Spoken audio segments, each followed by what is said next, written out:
اعوذ باللہ من الشیطان الرجیم بسم اللہ الرحمن الرحیم اللہم صلی علی محمد وعلی آل محمد کما صلیت علی ابراہیم وعلی آل ابراہیم انکا حمید مجید اللہم بارک علی محمد وعلی آل محمد کما بارکت علی ابراہیم وعلی آل ابراہیم انکا حمید مجید۔ پیارے دوستوں السلام علیکم۔ سیرت پاک صلی اللہ علیہ وآلہ وسلم کا لیکچر نمبر 5 آج ہم کنٹینیو کریں گے۔ پچھلے لیکچر میں ہم نئی بات خواب کے متعلق ہو رہی تھی، رویا کے متعلق ہو رہی تھی، یہیں سے ہم بات کو آگے بڑھائیں گے۔ اچھا، ہم نے پہلے بھی گفتگو کی تھی خواب کے متعلق، تو خواب کا سلسلہ بڑا عجیب ہے۔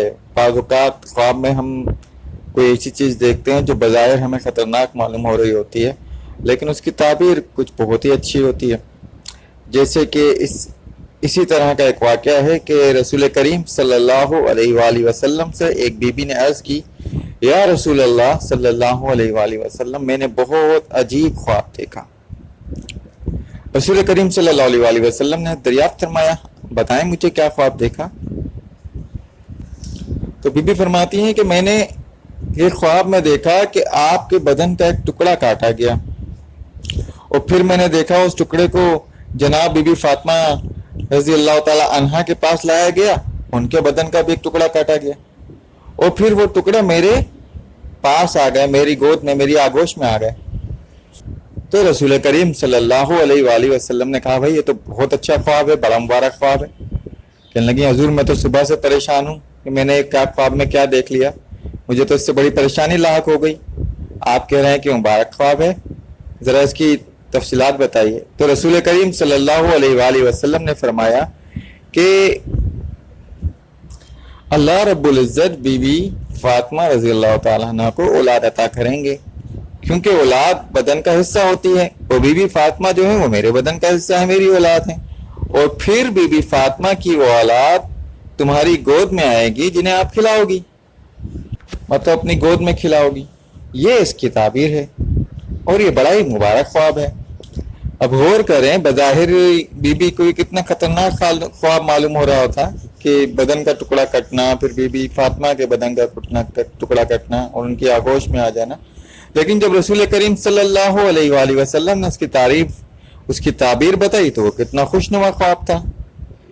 تو خواب جو ہیں یہ تو آپ انبیاء کرام کے خواب تو آپ حضرت یوسف علیہ السلام کو آپ جانتے ہی ہیں، ان کے کس طرح اللہ پاک نے خواب کی تعبیر کا علم سکھایا تھا، جس میں انہوں نے بتایا کہ اللہ پاک نے میرے اوپر کرم خصوصی فرمایا ہے کہ مجھے خواب کی تعمیر کا علم سکھایا ہے۔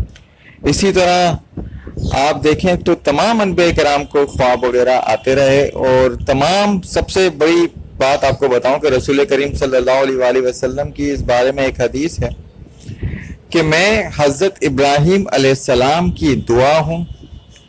حضرت ابراہیم علیہ السلام دعا کرتے تھے، حضرت عیسیٰ علیہ السلام کی خوشخبری ہوں، اور اپنی والدہ کا خواب ہوں۔ جیسے آپ کی والدہ کو خواب دکھایا گیا تھا آپ کی پیدائش سے پہلے، اسی طرح تمام انبیاء کرام کی والدہ کو خواب دکھایا جاتا ہے، یا خواب میں انہوں نے دیکھا ہوتا ہے، کچھ اس طرح کی روایت ہمیں ملتی ہیں پڑھنے سے۔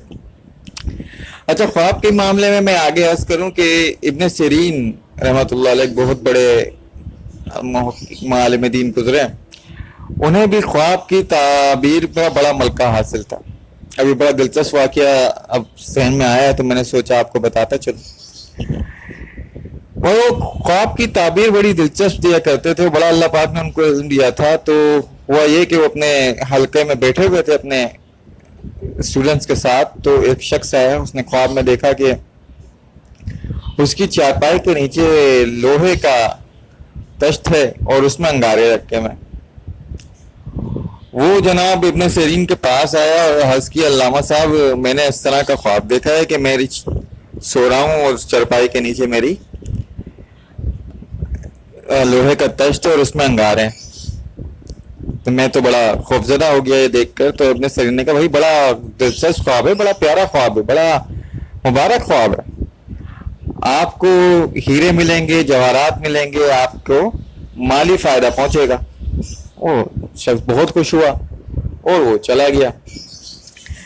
پھر اس کے 3-4 مہینے بعد ایک شخص اور آیا اور اس نے بھی کچھ اسی طرح کا خواب سنایا کہ حضرت میں نے خواب میں دیکھا کہ میں سو رہا ہوں اور میرے نیچے جو تشت ہے اس کے نیچے انگارے اس کے اندر سلگ رہے ہیں. تو اچھا جی، جو دوسرے شخص نے یہ خواب دیکھا تھا اس کو محمد ابن سیرین رحمۃ اللہ علیہ نے کہا کہ بھائی بڑا خطرناک خواب ہے، تمہارے گھر میں آگ لگ جائے گی. اب جو وہاں طلبہ تھے، جو اسٹوڈنٹ تھے، وہ بڑے حیران ہوئے. انہوں نے جناب محمد ابن سیرین سے اس شخص کے جانے کے بعد، حضور اب سے 4 مہینے پہلے ایک شخص آیا تھا، 3 مہینے 4 مہینے پہلے، اس نے کم و بیش یہی خواب سنایا تھا، تو آپ نے تو اس کو بڑی مبارک تعبیر بتائی، بڑا مبارک خواب کہا کہ تمہیں دولت ملے گی، تمہیں صاحب ثروت ہو جاؤ گے، اور خواب تو ملتا جلتا اس شخص کا بھی ہے، تو اس کو آپ نے کہا کہ تمہارے گھر میں آگ لگ جائے گی. تو یہ ہم سمجھ نہیں سکے. تو محمد ابن سیرین رحمۃ اللہ علیہ نے فرمایا ہاں بالکل ٹھیک ہے، خواب تو ملتا جلتا ہے لیکن کچھ چیزوں کا فرق ہے. جب وہ شخص آیا تھا 4 مہینے پہلے تو سردی کا موسم تھا، شدید سردی میں جو آگ ہے، جو انگارے ہیں، وہ تکلیف نہیں دیتے بلکہ لطف دیتے ہیں، سکون دیتے ہیں. تو اس حساب سے اس کے خواب کی تعبیر یہی بنتی تھی کہ اسے دولت ملے گی اور صاحب ثروت ہو جائے گا. لیکن یہ گرمی کا موسم ہے، شدید گرمی کے موسم میں اگر آپ انگاروں کے پاس جاتے ہیں تو انگارے آپ کو لطف نہیں دیتے، انگارے آپ کو سکون نہیں دیتے. انگارے اس وقت آپ کو عذاب معلوم ہوتے ہیں، تو اس پر عذاب کی کیفیت کا نزول ہے، یعنی اس کے گھر میں آگ لگ جائے گی، کچھ اس طرح کا. انہوں نے جب جواب دیا تو طلبہ کے سمجھ میں آیا کہ جناب محمد ابن سیرین بڑی ہی باریک بینی کے ساتھ خوابوں کی تعبیر دیتے ہیں، اور اللہ پاک نے اس میں بڑا ان کو ملکہ دیا ہوا ہے.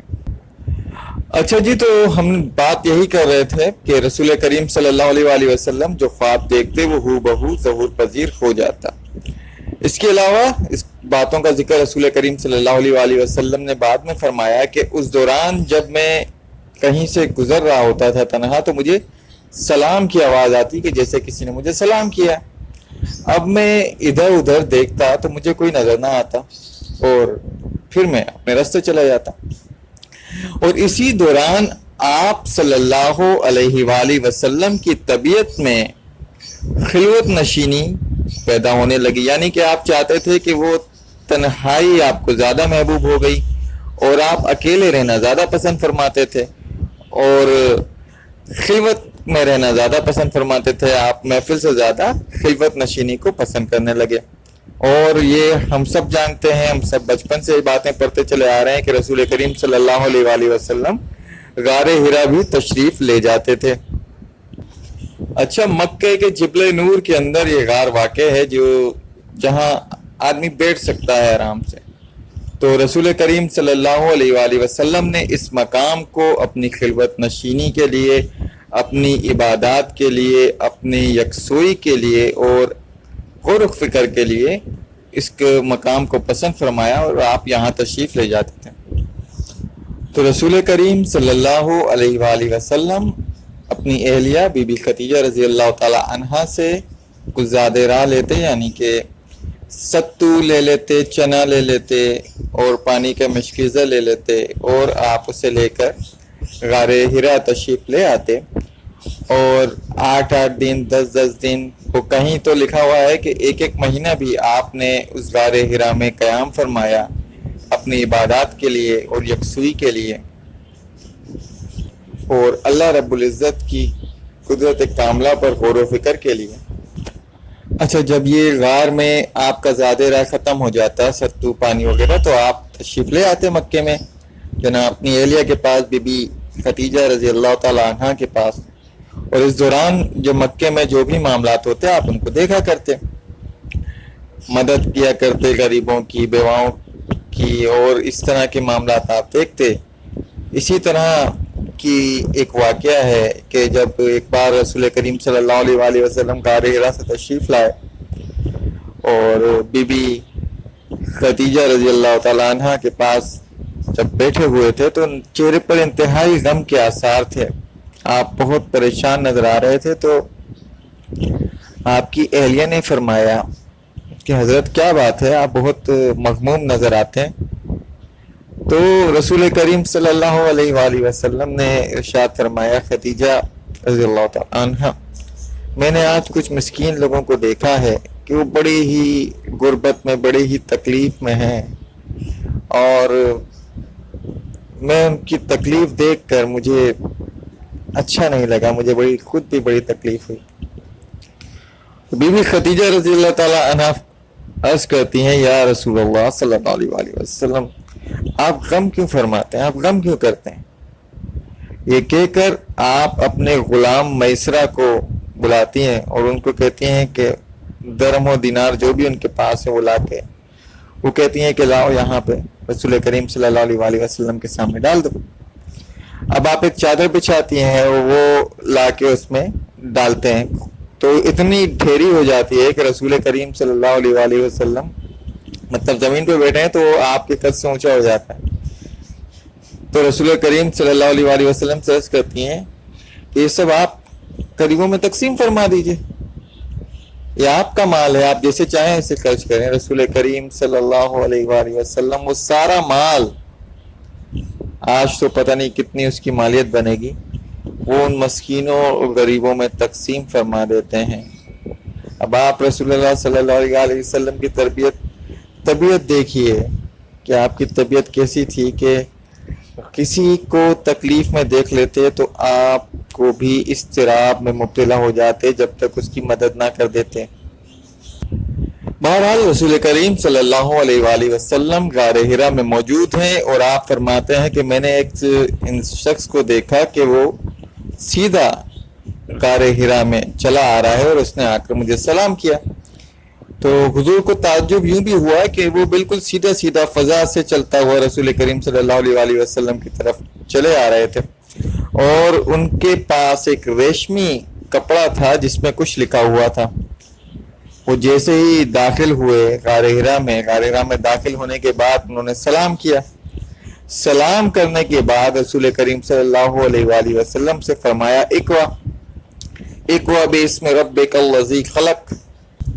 اچھا، یہاں ایک وضاحت کی اور ضرورت ہے۔ دیکھیں، اگر میں آپ سے سامنے کوئی آپ کی زبان میں جملہ دہراؤں اور آپ سے کہوں کہ اسے دہرا دیجئے، جیسے میں آپ سے کہوں کہ مجھے مکے جانے کا شوق ہے، اس کو دہرا دیجئے، تو جو اہل زبان ہوگا، جو آپ کی زبان کا ہوگا، وہ تو فوراً کہہ دے گا کہ مجھے مکے جانے کا شوق ہے، بھلے وہ پڑھا لکھا ہو یا نہ ہو۔ مطلب دیکھ کے وہ تحریر کو نہ پڑھ سکتا ہو لیکن جملہ تو وہ دہرا سکتا ہے نا۔ تو رسول کریم صلی اللہ علیہ وآلہ وسلم کے پاس جب جناب جبریل امین حاضر ہوئے اور پہلی وحی جب آپ کے پاس لے کے آئے اور کہا اقرا، اور رسول کریم صلی اللہ علیہ وآلہ وسلم نے کہا کہ میں پڑھا ہوا نہیں ہوں، تو وہ زبانی دہرانا نہیں تھا۔ رسول کریم صلی اللہ علیہ وآلہ وسلم کے پاس وہ ایک ریشمی کپڑے پر وہ آیات لکھی ہوئی لے کے آئے تھے اور اس کو رسول کریم صلی اللہ علیہ وآلہ وسلم کے سامنے کیا تھا اور کہا اقرا۔